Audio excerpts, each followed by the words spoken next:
मंत्री महोदय जो इस कार्यक्रम के मुख्य आकर्षण हैं, उनको इस मंच पर अपने दोस्त अपने वाणी से हम लोगों को आशीर्वाद देने के लिए बुलाना चाहूंगा। महोदय के लिए मैं कहना चाहूंगा, आपने वादा किया आने का, जरा रंग तो देखिए इस गरीब खाने का, हमारा स्वास्थ्य मंत्री कैसा हो, हमारा स्वास्थ्य मंत्री कैसा हो।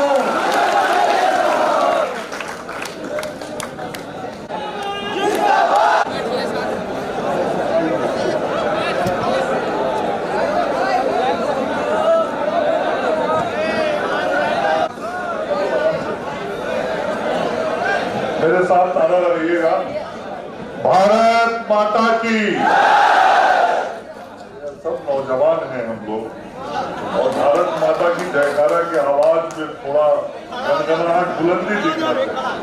भारत माता की, भारत माता की। वंदे आज पारा मेडिकल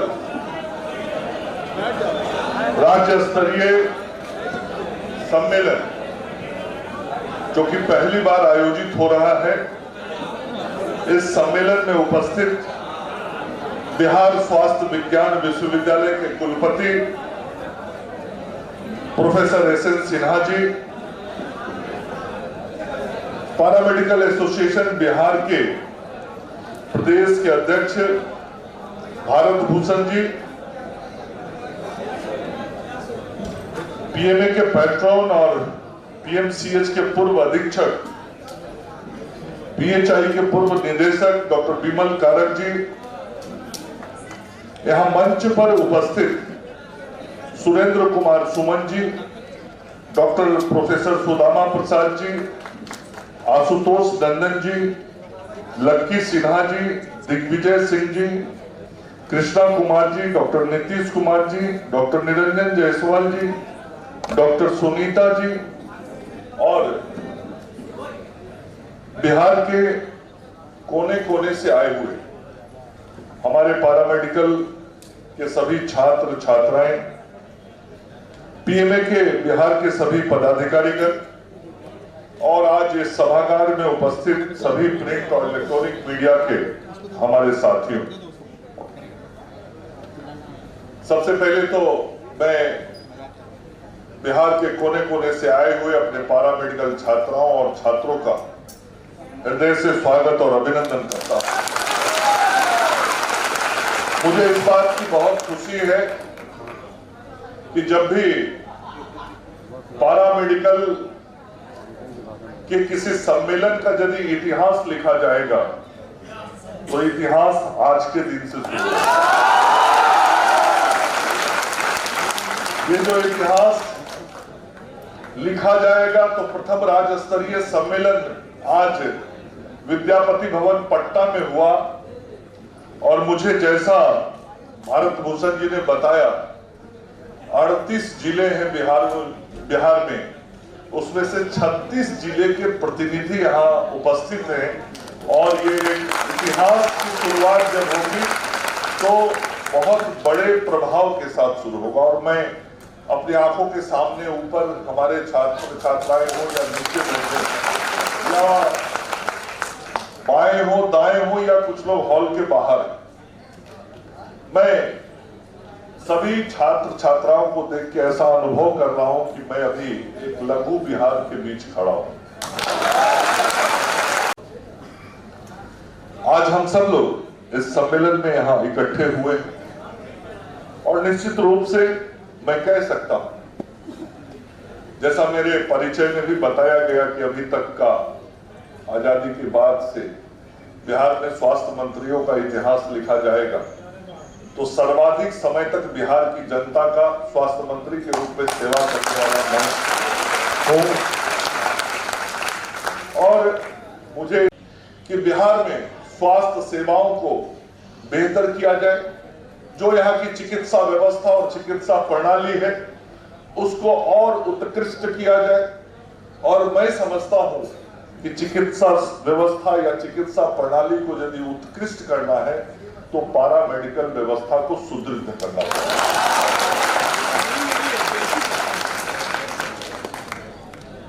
जो पारा मेडिकल का अर्थ होता है वो अर्थ यही होता है, ऐसे डॉक्टर साहब लोग ज्यादा जानते होंगे, लेकिन पारा मेडिकल का अर्थ यही होता है कि जो चिकित्सक के नजदीक रहने वाला व्यक्ति होता है उसको पारा मेडिकल कहते हैं।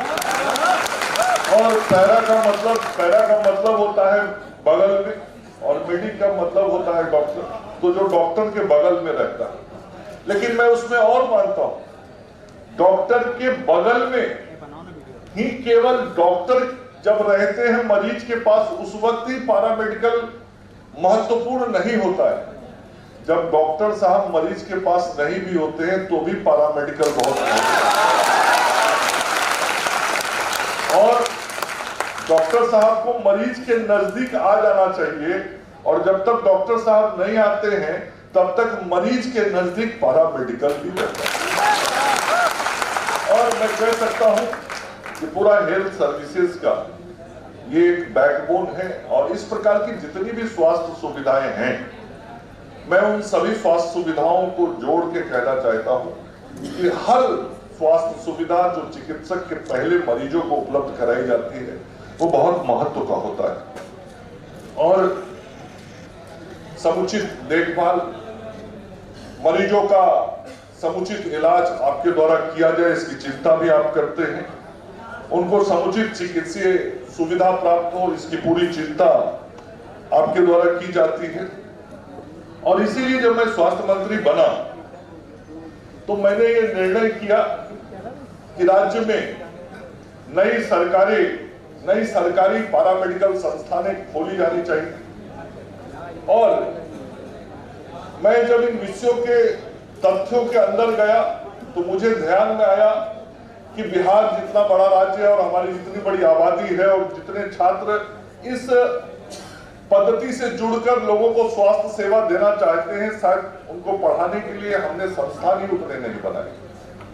इसलिए मैंने निर्णय किया कि ऐसे स्वास्थ्य संस्थानों को बिहार में बढ़ाना चाहिए, और 35 नए संस्थानों को बनाने का काम हमने किया, और आगे आने वाले दिनों में ये संख्या और बढ़ने वाली।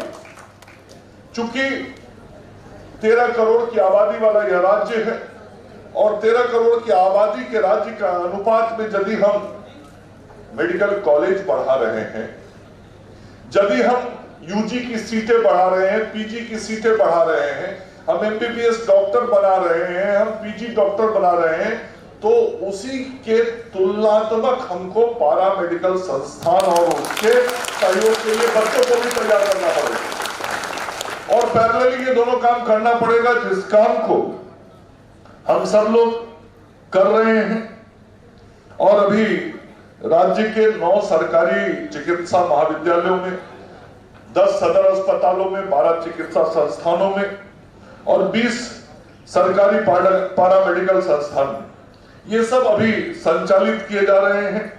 और जो 7 निश्चय योजना है उसके तहत अभी 8 पारामेडिकल कॉलेज की स्थापना भी प्रक्रिया थी, तो वो भी बनाई जाएगी।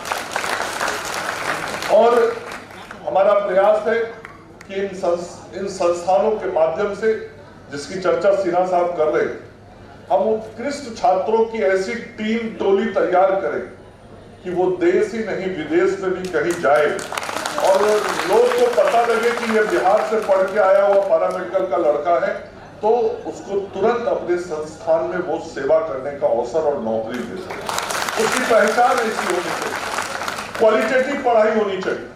और सिन्हा साहब से मेरी ऐसे भी बात होती है, मैं हमेशा कहता हूं कि बिहार में क्वालिटेटिव एजुकेशन हमको अपने छात्रों को, आगे आने वाली पीढ़ी को देना है। एक कभी पुरानी जो पहचान थी, उस पहचान से बिहार आज बाहर निकल रहा है। हमको और बाहर निकलना है और इस लेवल पे आके खड़ा होना है कि बिहार का छात्र जब कहीं खड़ा हो तो लोग उसको मान के चले कि लड़का इस सेक्टर में टॉप हो।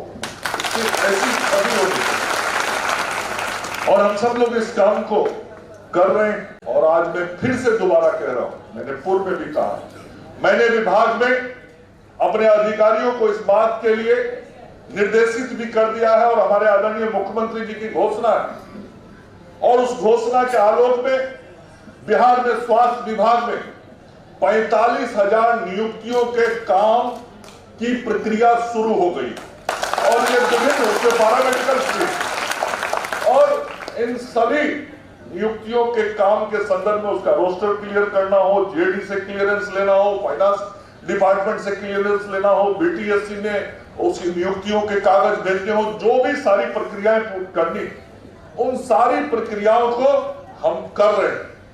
और मैं भरोसा दिलाना चाहता हूं अपने बिहार के नौजवानों को कि जिस मंगल पांडे ने 38,000 नियुक्ति पिछले कार्यकाल में किया था, इस कार्यकाल में भी मैं फिर आपकी सेवा में आ गया हूं। इन नियुक्तियों को पूरा करने का काम मैं आपके बीच में करूंगा, मैं आपको बताना चाहता हूं। और जो डेंटल हाइजीनिस्ट है उनके भी पदों की स्वीकृति हमने दे दी है, तो उनकी भी नियुक्ति की प्रक्रिया आगे चलेगी। अभी धीरे से फिर आपके अध्यक्ष जी एक तो कागज रख गए, तो जो PHI था ना, वहां पंखा चलता था क्लासरूम में। अब मैंने पूछा अब, तो बोले अब तो सब AC चलता है।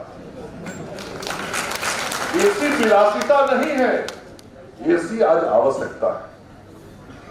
वायुमंडल बदला है, जलवायु बदल रही है, तापमान बदल रहा है। अब लड़का यदि पसीना पोंछता रहेगा क्लासरूम में, तो उसका दिमाग पढ़ाई पे कैसे जाएगा? उसको एक अच्छा वातावरण चाहिए, स्वस्थ वातावरण चाहिए, स्वस्थ मानसिकता के साथ वो लेक्चरर प्रोफेसर के द्वारा बताए जा रहे विषयों को दिमाग में ग्रहण कर सके, ऐसा माहौल चाहिए। एसी देना जरूरी है, दिया गया। और मैंने कहा ये हॉस्टल तो वो बन ही गए आप सब लोगों के। और जो डेंटल हाइजीनिस्ट है उनके भी पदों की स्वीकृति हमने दे दी है, तो उनकी भी नियुक्ति की प्रक्रिया आगे चलेगी।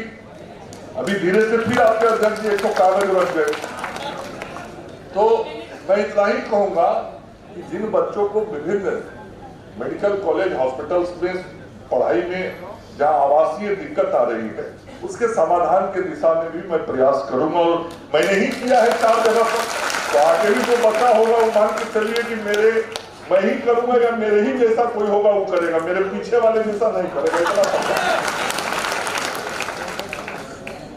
मैं आप सब लोगों को यहाँ धन्यवाद देना चाहता हूँ कि आज ये आप सब लोगों ने प्रथम राज्य स्तरीय पैरामेडिकल सम्मेलन किया है।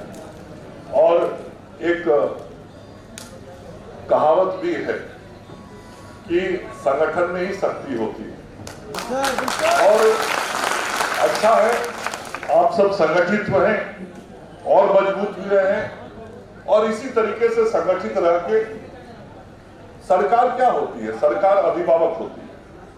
अभिभावक को अपनी बातों को बताते रहिए। और अभिभावक क्या करता है? जितना बच्चों को दे सकता है बांट बांट के सब बच्चों को देता है।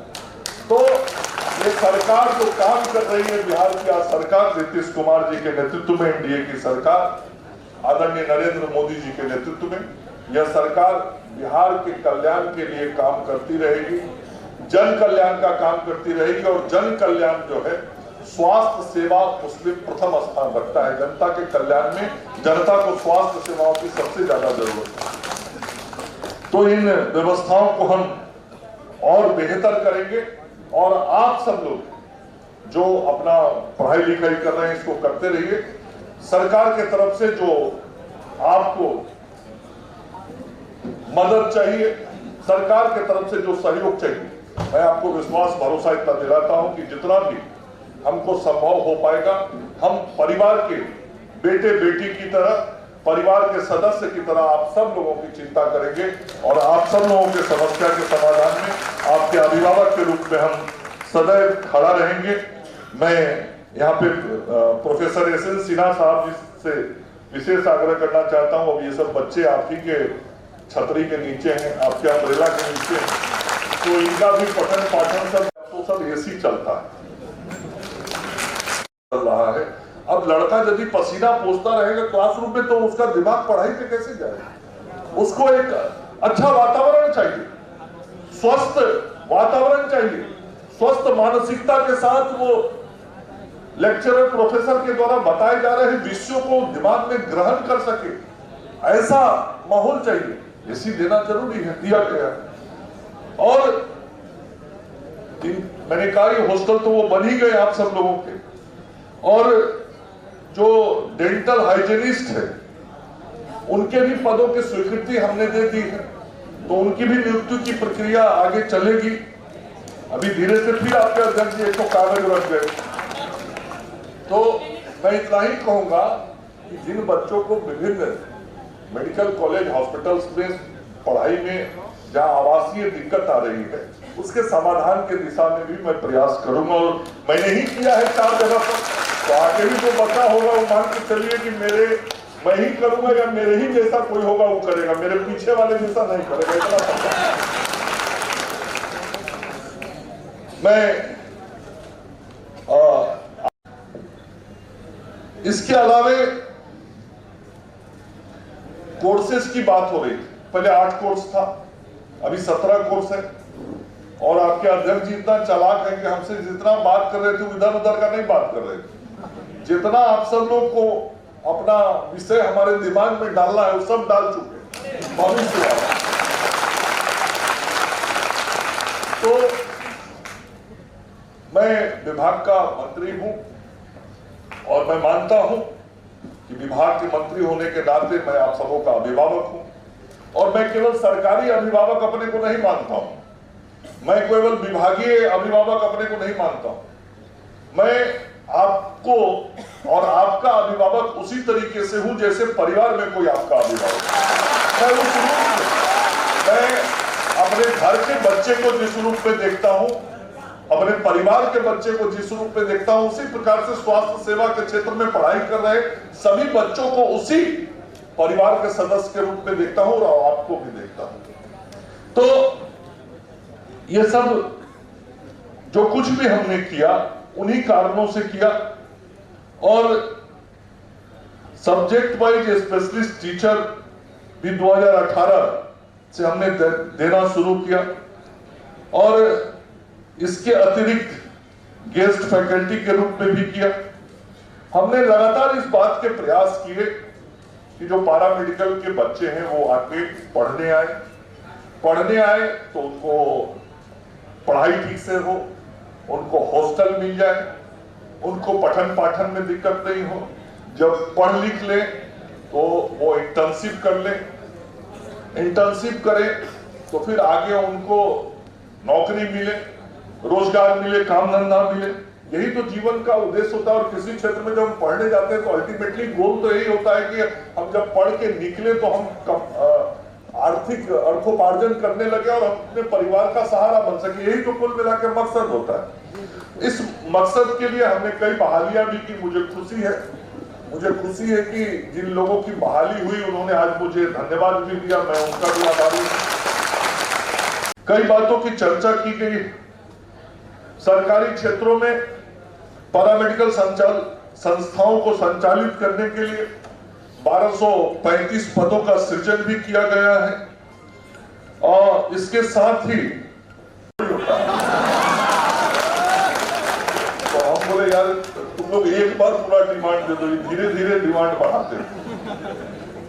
तो राशि बड़ी बात नहीं, आज 1500 रुपए राशि इंटर्नशिप की मिलती है, वो एक विषय हो सकता है, इसको बढ़ाया जाए, क्या किया जाए, भी किया गया है। और इसके साथ ही जो बहुत लंबी आपकी एक मांग थी कि राज्य में पैरामेडिकल काउंसिल बनाया जाए। मुझे जब भी कोई मिलता था पैरामेडिकल से जुड़ा हुआ छात्र छात्रा, पहला उसका विषय ही होता था, सर मेरा काउंसिल कब बनेगा। तो मेरे भी मन में आता था ये बच्चे पढ़ते हैं, कोई तो अम्ब्रेला होना चाहिए जिस अम्ब्रेले के अंदर वो बच्चे रहें और वहां उनका रजिस्ट्रेशन हो, उनको मान्यता मिले और वो अपना पूरा जीवन लगाते हैं, तो कहीं एक पहचान तो उसकी होनी ही चाहिए। तो मैंने उस काउंसिल को बनाने का काम किया जो आपकी एक चिर प्रतीक्षित मांग थी। अब उसके जो और रूल्स रेगुलेशंस बनाने हैं, उन सारे काम को भी हम आगे आने वाले दिनों में करने वाले हैं। अभी धीरे से फिर आपके अध्यक्ष जी एक तो कागज रख गए। तो मैं इतना ही कहूंगा कि जिन बच्चों को विभिन्न मेडिकल कॉलेज हॉस्पिटल्स में पढ़ाई में जहां आवासीय दिक्कत आ रही है, उसके समाधान के दिशा में भी मैं प्रयास करूंगा। और मैंने ही किया है 4 जगह पर, तो आगे भी जो बचा होगा वो मान के चलिए कि मैं ही करूंगा या मेरे ही जैसा कोई होगा वो करेगा। मैं आप सब लोगों को यहाँ धन्यवाद देना चाहता हूं कि आज ये आप सब लोगों ने प्रथम राज्य स्तरीय पारा मेडिकल सम्मेलन किया है। और एक कहावत भी है कि संगठन में ही शक्ति होती है, और अच्छा है आप सब संगठित रहे और मजबूत भी रहे, और इसी तरीके से संगठित रह के सरकार क्या होती है, सरकार अभिभावक होती है। अभिभावक को अपनी बातों को बताते रहिए, और अभिभावक क्या करता है, जितना बच्चों को दे सकता है बांट बांट के सब बच्चों को देता है। तो ये सरकार जो काम कर रही है, बिहार की आज सरकार नीतीश कुमार जी के नेतृत्व में, एनडीए की सरकार आदरणीय नरेंद्र मोदी जी के नेतृत्व में, यह सरकार बिहार के कल्याण के लिए काम करती रहेगी, जन कल्याण का काम करती रहेगी। और जन कल्याण जो है, स्वास्थ्य सेवा उसमें प्रथम स्थान रखता है। जनता के कल्याण में जनता को स्वास्थ्य सेवाओं की सबसे ज्यादा जरूरत है।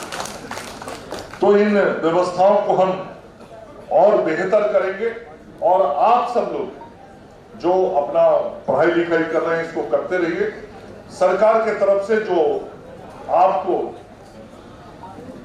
मदद चाहिए, सरकार के तरफ से जो सहयोग चाहिए, मैं आपको विश्वास भरोसा इतना दिलाता हूं कि जितना भी हमको संभव हो पाएगा, हम परिवार के बेटे बेटी की तरह, परिवार के सदस्य की तरह आप सब लोगों की चिंता करेंगे, और आप सब लोगों के समस्या के समाधान में आपके अभिभावक के रूप में हम सदैव खड़ा रहेंगे। मैं यहाँ पे प्रोफेसर एस एन सिन्हा साहब जी से विशेष आग्रह करना चाहता हूँ। अब ये सब बच्चे आप ही के छतरी के नीचे हैं, आपके अम्ब्रेला के नीचे हैं, तो इनका भी पठन पाठन सब नियमित ठीक से चलता रहे, उसका भी चिंता हम सब लोग को मिल के करना है। और एस एन सिन्हा साहब बहुत